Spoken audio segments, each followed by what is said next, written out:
ഇന്ന് നമുക്കൊരു മംഗലാപുരം സ്റ്റൈല് ഇഡ്ഡലി തയ്യാറാക്കാവേ. ഇതിന് മംഗലാപുരത്തൊക്കെ സന്നാസ് എന്നാണ് പറയുന്നത്. നല്ല സോഫ്റ്റും നല്ല ടേസ്റ്റിയുമായിട്ടുള്ള ഇഡ്ഡലിയാണ്.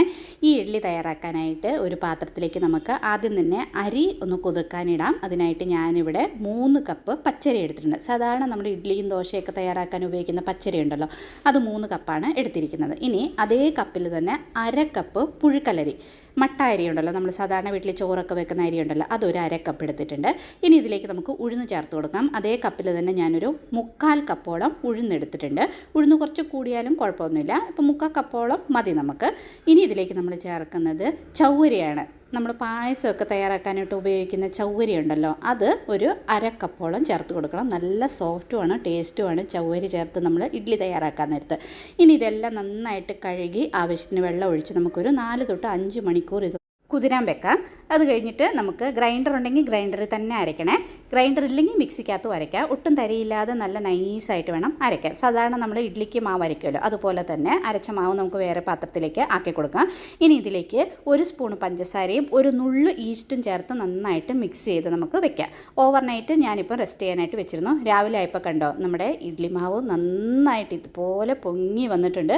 ഇതിനി മിക്സ് ചെയ്യുമ്പോഴത്തേന് നന്നായിട്ട് ഇനിയും പൊങ്ങി വരും കേട്ടോ. നിങ്ങൾക്ക് വേണമെന്നുണ്ടെങ്കിൽ മാത്രം 1 നുള്ളി ഈസ്റ്റ് ചേർത്താൽ മതി. ഈസ്റ്റ് ചേർക്കണമെന്ന് നിർബന്ധമൊന്നുമില്ല. പക്ഷേ മാവ് നന്നായിട്ട് ഇതുപോലെ സോഫ്റ്റായിട്ട് പൊങ്ങി വരണമെങ്കിൽ കുറച്ച് ഈസ്റ്റും കൂടെ ചേർത്ത് കഴിഞ്ഞാൽ നല്ലതാണ്. 1 നുള്ളി മാത്രം മതി, അധികം ഒന്നും വേണ്ട. ഇനി ഇതിൽ ആവശ്യത്തിനുള്ള ഉപ്പും കൂടെ ചേർത്തിട്ട് നന്നായിട്ടൊന്ന് മിക്സ് ചെയ്യുക. മിക്സ് ചെയ്തിട്ട് സാധാരണ ഇവിടെ മംഗലാപുരത്ത് സന്നാസ് അല്ലെങ്കിൽ മംഗളൂർ ഇഡ്ഡലി തയ്യാറാക്കുന്നത് ചെറിയ ഇഡ്ഡലി പാത്രം, സ്റ്റീലിൻ്റെ ഇഡ്ഡലി പാത്രം മേടിക്കാൻ കിട്ടും, അതിൻ്റെ അകത്താണ് തയ്യാറാക്കുന്നത്. അപ്പോൾ ഞാനിപ്പോൾ ഉപ്പൊക്കെ ചേർത്തിട്ട് മാവ് നന്നായിട്ട് മിക്സ് ചെയ്തു. എന്നിട്ട് ഇതുപോലത്തെ ചെറിയ ഇഡ്ഡലി പാത്രം എടുത്തിട്ടുണ്ട്. ഇതിലാദ്യമേ കുറച്ച് വെളിച്ചെണ്ണ ഒന്ന് തൂത്ത് കൊടുക്കാം. എന്നിട്ട് നമുക്ക് മാവ് ഒരു 3/4 ഭാഗത്തോളം മാവ് ഒഴിച്ച് കൊടുക്കാം.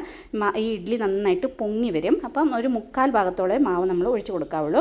ഇതുപോലെ എല്ലാ പാത്രത്തിലും മാവ് ഒഴിച്ച് കൊടുത്തിട്ട് ഇത് നമുക്കിനി സ്റ്റീമിൽ ഒരു 20 തൊട്ട് 25 മിനിറ്റ് നമുക്ക് ഇത് വേവിച്ചെടുക്കാം. ആ നേരം കൊണ്ട് നമുക്കിതിനുള്ള ചമ്മന്തി തയ്യാറാക്കാം. ചമ്മന്തി ഇവിടെ റെഡി ആയിട്ടുണ്ട്. കടുകൊക്കെ പിടിച്ച് ചമ്മന്തി റെഡി ആയിട്ടുണ്ട്. ആ നേരം കൊണ്ട് നമ്മുടെ ഇഡ്ഡലിയും ഒരു 20 തൊട്ട് 25 മിനിറ്റ് വെന്ത് കഴിഞ്ഞാൽ നല്ല അടിപൊളിയായിട്ട് വെന്ത് കിട്ടും. ഇതുകൊണ്ട് നമ്മുടെ സൂപ്പർ ടേസ്റ്റിയും സോഫ്റ്റുമായിട്ടുള്ള മംഗളൂർ ഇഡ്ഡലി ഇവിടെ റെഡി ആയിട്ടുണ്ട്. ചമ്മന്തി, സാമ്പാർ, അതുപോലെ തന്നെ പോർക്ക് കറിയുടെ കൂടെ ചിക്കൻ കറിയുടെ കൂടെയൊക്കെ അടിപൊളിയാണ്. ഒരു പ്രാവശ്യമെങ്കിലും ഈ ഇഡ്ഡലി ഒന്ന് തയ്യാറാക്കി നോക്കണേ. ഇഷ്ടപ്പെട്ട ലൈക്ക് ചെയ്യാനും ഷെയർ ചെയ്യാനും സപ്പോർട്ട് ചെയ്യാനും മറക്കരുത്. അപ്പോൾ ഇതുപോലെ സിമ്പിൾ ആൻഡ് ഈസി ആയിട്ടുള്ള ഇനിയൊരു വീഡിയോ കാണാം. Till then bye bye. Thanks for watching.